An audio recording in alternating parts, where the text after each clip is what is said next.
Assalamualaikum warahmatullahi wabarakatuh. Alhamdulillahi rabbil alamin. Assalatu wassalamu ala asyrafil anbiya'i wal mursalin Sayyidina wa maulana Muhammadinil amin wa ala alihi wa sahbihi ajma'in.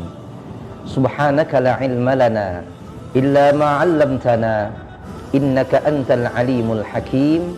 Rabbi shrah li sadri wa yassir li amri wahlul 'uqdatam min lisani yafqahu qawli. Pemirsa TV Tabalong yang selalu ada di sini, di sini, di sini.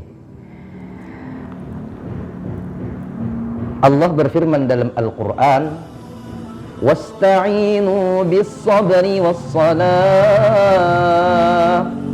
Minta tolonglah kepada Allah dengan sabar dan salat.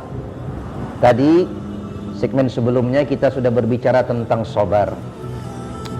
Nah, menarik tentang salat ini, dulu datuknya Nabi Muhammad SAW, yaitu Nabiullah Ibrahim alaihissalam, yang mana nasab Nabi Muhammad ini sampai kepada nasab Nabiullah Ibrahim alaihissalam dalam kitab Ar-Rahiqul Makhtum karangan Syekh Sufir Rahman Al-Mubarakfuri disebutkan Muhammad bin Abdullah bin Abdul Muttalib bin Hashim bin Abdul Manaf bin Qusay bin Hakim bin Kilab bin Murrah bin Ka'ab bin Lu'ay bin Ghalib bin Fahir bin Malik bin Nadar bin Kinanah bin Khuzaimah bin Mudrika bin Ilyas bin Mudar bin Nazar bin Ma'ad bin Adnan.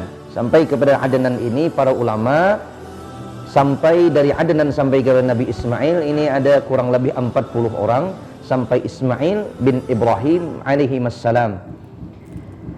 Nabi Ibrahim dapat gelar Khalilullah, orang yang Allah cintai, kekasih Allah. Hebatnya ujian dan cobaan kepada Nabiullah Ibrahim alaihissalam. Tapi bagaimana kita ketahui bahwasanya para nabi-nabi, para rasul itu ujian dan cobaannya jauh melebihi daripada kita semua. Tapi sanggup melewati itu semua. Nah, maka Nabiullah Ibrahim alaihissalam ini punya istri 4. Dalam kitab Ar-Rahiqul Makhtum disebutkan ada 4 orang. Yang terkenal yaitu Sarah dan juga Hajar. Siti Sarah ini istri pertama Nabiullah Ibrahim alaihissalam. Nabi Ibrahim punya istri namanya Sarah, tak kunjung punya anak. Lama beliau menikah, belum diberi keturunan. Suatu hari beliau melakukan perjalanan dengan Siti Sarah melewati kota namanya Mesir. Di Mesir ini kebetulan ada raja yang zalim. Raja ini kena penyakit, ini jenis penyakit yang aneh. Dia kalau lihat wanita bujangan, tidak naksir dia. Lihat janda, tidak noleh dia. Tapi kalau lihat bini orang, netes liurnya.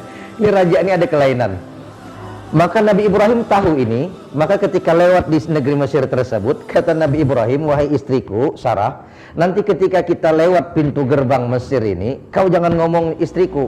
Ketika kau ditanya siapa dirimu, maka jawab, aku ini saudarinya Ibrahim." Maksudnya saudari sesama agama Islam.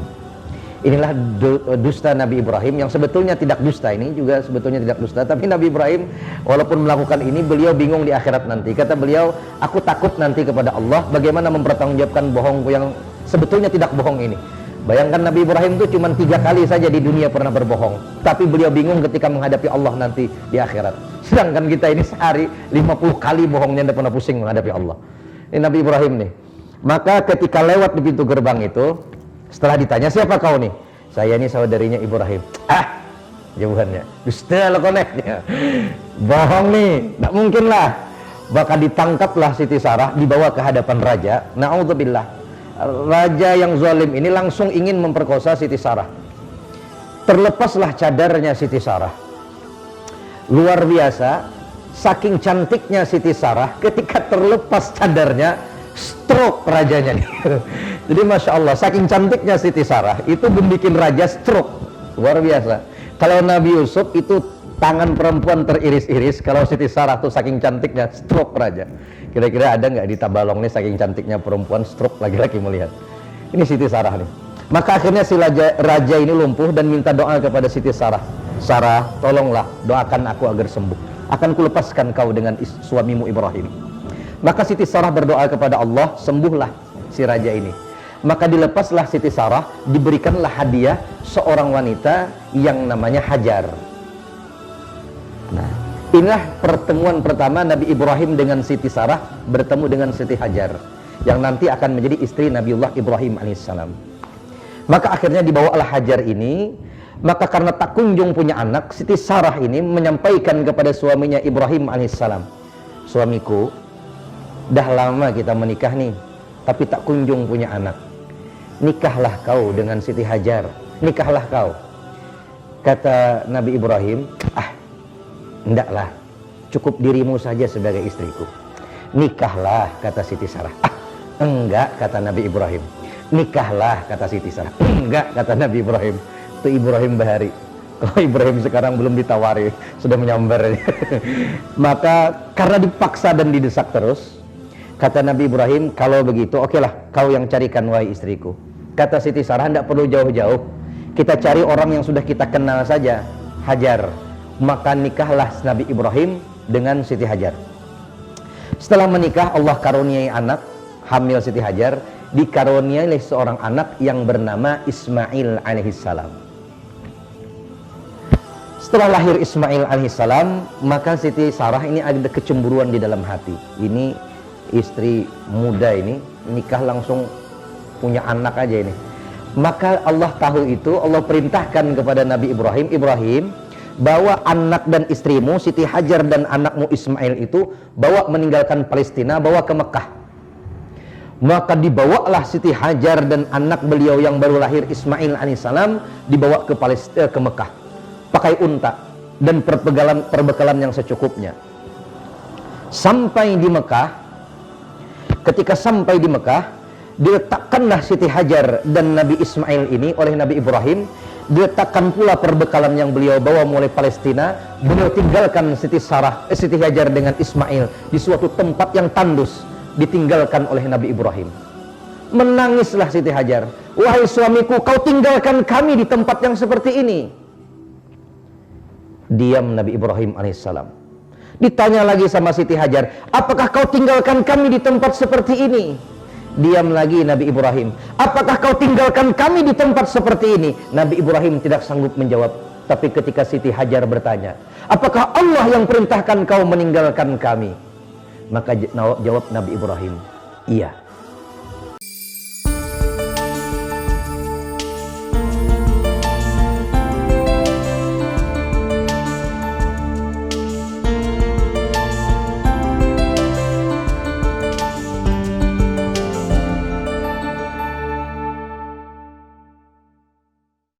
Ketika Siti Sarah bertanya, apakah Allah yang perintahkan ini? Maka jawab Nabi Ibrahim, betul, Allah yang perintahkan. Hebatnya Siti Hajar.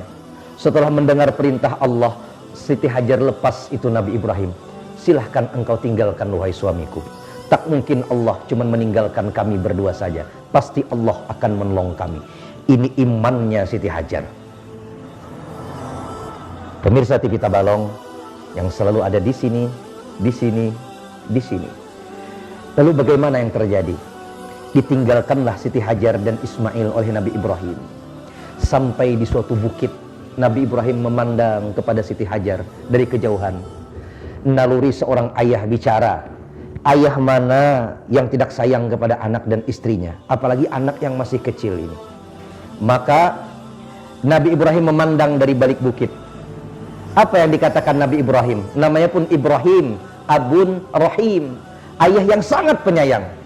Tapi karena ini perintah Allah, sayang naluri sayangnya seorang ayah, beliau tinggalkan memenuhi perintah Allah. Maka di balik bukit beliau memandang kepada istri dan anaknya yang cuma berdua saja di suatu lembah yang tidak ada manusianya. Apa kata Nabi Ibrahim dalam Al-Quran? Allah abadikan, Rabbana inni askantu min dhurriyyati biwadin ghairi dhar'in 'inda baitikal muharram Rabbana liyuqimus salah Rabbana liyuqimus salah Rabbana liyuqimus salah faj'al af'idatan minan nasi tahwi ilaihim warzuqhum minats thamarati la'allahum yashkurun. Ini Nabi Ibrahim nih. Rabbana inni askantu min dzurriyyati biwadin ghairi dzi zar'in 'inda baitikal muharram. Ya Allah, Tuhan kami, aku tinggalkan sebagian anak keturunanku biwadin ghairi dzar'in, di suatu lembah. Wadin itu lembah, bukan iwak wadi. Wadin itu lembah. Wadin bi ghairi dzar'in, bi ghairi zar'in, bi ghairi dzi zar'in. Tidak ada tumbuh-tumbuhan, tidak ada makanan, tidak ada manusia, tidak ada peradaban, tidak ada kehidupan. Inda baitikal muharram, di samping rumahmu yang mulia, di samping Ka'bah. Karena Ka'bah itu di lembah, makanya disebutkan di wadin, di suatu lembah, karena Ka'bah itu agak ke bawah letaknya. Tidak ada manusia, Mekah tidak ada peradaban, tidak ada orang banyak seperti sekarang ini, tidak ada manusia, tidak ada tumbuh-tumbuhan, gersang, bahkan air pun tak ada. Bagaimana mungkin anak dan istriku hidup ini? Aku tinggalkan di sini Allah karena perintahmu ya Allah. Hebatnya Nabi Ibrahim. Maka apa yang diminta Nabi Ibrahim ketika anak dan istri ditinggalkan di suatu tempat yang tidak ada manusia, tidak ada makanan? Apa yang diminta Nabi Ibrahim? Tak ada makanan, Nabi Ibrahim minta makankah? Tidak. Tak ada minuman, apakah Nabi Ibrahim minta minum? Tidak. Bahkan tidak ada rumah tempat tinggal, apakah Nabi Ibrahim minta bangunkan rumah kepada Allah? Tidak. Tapi apa yang diminta Nabi Ibrahim kepada anak dan istrinya ini? Apa yang dimintakan kepada Allah? Nabi Ibrahim minta kepada Allah, Rabbana liyuqimus shalah. Ya Allah, jadikan anak cucu keturunan generasiku ini sanggup mendirikan sembahyang. Allahu Akbar. Ketika kelaparan, kehausan, tak punya tempat tinggal, tidak ada orang yang menolong, Nabi Ibrahim mintanya bukan makan, bukan manusia, bukan minuman, bukan tempat tinggal. Yang diminta Nabi Ibrahim, Rabbana liyuqimus shalah. Ya Allah, bagaimana anak cucu keturunanku ini bisa sanggup mendirikan sembahyang? Sembahyang yang diminta Nabi Ibrahim. Karena sembahyang ini tongkat, sembahyang ini tongkatnya, ini dasarnya sembahyang ini. Yang diminta sembahyang. Maka kita sebagai orang tua mestinya jangan khawatir anak kita makan apa besok. Yang kita khawatirkan anak kita besok sembahyang atau tidak. Yang mestinya kita khawatirkan bukan bagaimana nanti nasib anakku, apakah punya rumah yang besar, mobil yang bagus. Tidak. Yang kita khawatirkan apakah kepalanya sujud kepada Allah. Maka inilah yang kekhawatiran Nabi Ibrahim. Maka Nabi Ibrahim minta kepada Allah, ya Allah, Rabbana liyuqimus shalah, jadikan anak cucu keturunanku ini sanggup mendirikan sembahyang. Lalu apa yang diminta Nabi Ibrahim berikutnya? Faj'al af'idatan minan nasi tahwi ilaihim. Ya Allah, jadikan hati manusia condong agar menuju kota Mekah, berangkat menuju Ka'bah. Jadikan hati manusia ya Allah condong agar bisa ke Mekah, ke Madinah, agar bisa ke Mekah, berangkat ke Baitullah. Condong, jadikan hati manusia agar berangkat ke Mekah, pengen ke Mekah, dengan harapan agar anak bininya ini ada kawan-kawannya di situ. Bagaimana Allah jadikan itu? Gampang bagi Allah. Ketika Siti Hajar berlari, innas safa wal marwata min sya'airillah, faman hajjal baita aw i'tamara fala junaha alaihi ay yatawwafa bihima wa man tatawwa khairan fa innallaha syakirun alim. Berlari dari Bukit Safa ke Bukit Marwah 7 kali bolak-balik. Allah munculkan di bawah telapak kaki Nabiullah Ismail alaihissalam secercah sebening mata air muncul di bawah telapak kakinya. Keluarlah mata air. Siti Hajar melihat itu, zamzami, kumpul, berkumpul, timbul mata air. Luar biasa. Maka di situ akhirnya yang tadinya gersang menjadi tiba-tiba menjadi tempat air yang banyak. Berkat apa? Berkat doa Nabi Ibrahim alaihissalam. Maka akhirnya dengan adanya air Zam-Zam yang muncul ini, maka Siti Hajar dan Nabi Ismail bisa hidup di sekitaran Ka'bah yang gersang tadi itu.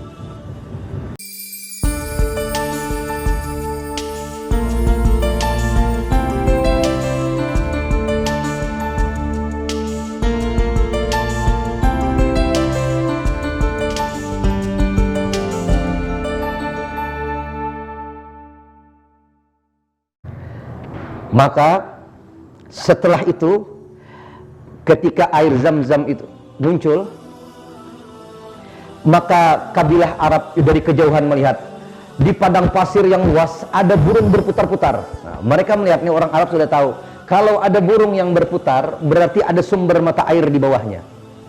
Maka mereka pun berangkat dari kejauhan menuju ke arah burung tersebut. Akhirnya sampailah ke tempat Nabi Ibrahim, Nabi Ismail dan Siti Hajar. Ternyata betul ada sumber air, yaitu air Zam-Zam. Maka mereka pun minta izin kepada Siti Hajar, "Wahai ibunda, bolehkah kami tinggal di sini bersama kalian?" Kata Siti Hajar, "Silahkan tinggal bersama kami dengan satu syarat, tidak boleh kalian memiliki air ini, tidak boleh kalian menguasai air ini. Air ini kita minum bersama-sama." Sepakat. Maka akhirnya manusia-manusia datang berkumpul menuju Ka'bah, yang tadinya Ka'bah itu tidak ada manusianya, orang-orang pada datang berkumpul. Kenapa? Doa Nabi Ibrahim yang diawali dengan Rabbana liyuqimus shalah. Ya Allah, jadikan anak cucu kami sanggup sembahyang. Karena mintanya sembahyang duluan, Allah berikan doa Nabi Ibrahim yang kedua langsung Allah kabulkan. Ya Allah, jadikan hati manusia condong agar mau berangkat ke sini, berkumpul di samping Ka'bah. Allah jadikan keluar air Zam-Zam, berkumpul manusia. Apa doa Nabi Ibrahim berikutnya? Warzuqhum minat thamarat la'allahum yashkurun. Ya Allah, berikan mereka rezeki berupa buah-buahan. Hebatnya ini, berikan mereka rezeki berupa buah-buahan. Akhirnya yang tadinya gersang, tidak ada tumbuh-tumbuhan, bi ghairi dzi zar'in, tidak ada tumbuh-tumbuhan di situ, tandus, karena doa Nabi Ibrahim. Alhamdulillah, luar biasa, Masya Allah. Mekah yang tidak ada tumbuh-tumbuhan, hebatnya luar biasa. Ada di tempat kita, juga ada di Mekah. Tiwadak ada di tempat kita, mandainya ada di Mekah. Ini luar biasa. Kenapa ini? Berkat doa Nabi Ibrahim. Kenapa doa beliau dikabulkan? Warzuqhum rabbana liyuqimus shalah. Jadikan anak cucu keturunanku sanggup mendirikan sembahyang. Maka kalau kita perbaiki sembahyang kita, Allah kasihkan apa yang kita inginkan. Perbaiki sholat kita, Allah akan perbaiki kehidupan kita. Maka ini sholat ini luar biasa. Orang sering bertanya, "Ustadz, amalan apa supaya hidup kami ini enak?" Maka saya balik tanya, adakah amalan yang lebih hebat daripada sembahyang? Adakah amalan yang lebih dahsyat daripada sholat?